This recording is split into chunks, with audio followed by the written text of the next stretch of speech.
माइती घरमा आज कलाकारहरूको शान्तिपूर्ण विरोध।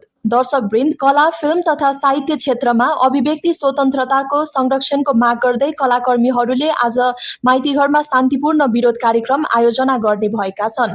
उक्त कार्यक्रम आज दिउँसो 2:30 बजे काठमाडौँको माइतीघर मण्डलामा सञ्चालन हुने जनाएको छ। आयोजकका अनुसार कार्यक्रम पूर्ण रूपमा शान्तिपूर्ण र मर्यादित हुनेछ। विरोधको क्रममा सहभागी कलाकारहरूले 15 मिनटसम्म कालो पट्टी बाँधेर प्रतीकात्मक रूपमा असन्तुष्टि जनाउनेछन्। त्यसपछि उनीहरूले अभिव्यक्ति तथा कलात्मक स्वतन्त्रताको पक्षमा आफ्ना धारणा सार्वजनिक गर्ने कार्यक्रम तय गरिएको छ। कलाकर्मीहरूले पछिल्लो समय अभिव्यक्ति स्वतन्त्रतामाथि हस्तक्षेप भइरहेको भन्दै त्यसको विरोधमा एकजुट हुनुपर्ने आवश्यकता औल्याएका छन्। उनीहरूले स्वतन्त्र सिर्जना र विचार अभिव्यक्त गर्ने अधिकारको संरक्षणका लागि यस कार्यक्रम मार्फत आवाज उठाउन लागेका हुन्। यसैबीच आयोजकले कार्यक्रममा उपस्थित भए समाचार संकलन तथा प्रसारण गर्न सम्पूर्ण सञ्चारकर्मीलाई हार्दिक निमन्त्रणा दिएका छन्।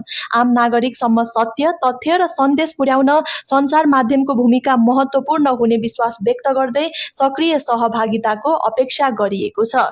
अन्य यस्तै यस्तै खबरका लागि कलाकर्मी.com हेर्दै र सुन्दै गर्नुहोला। हवस् त, नमस्कार।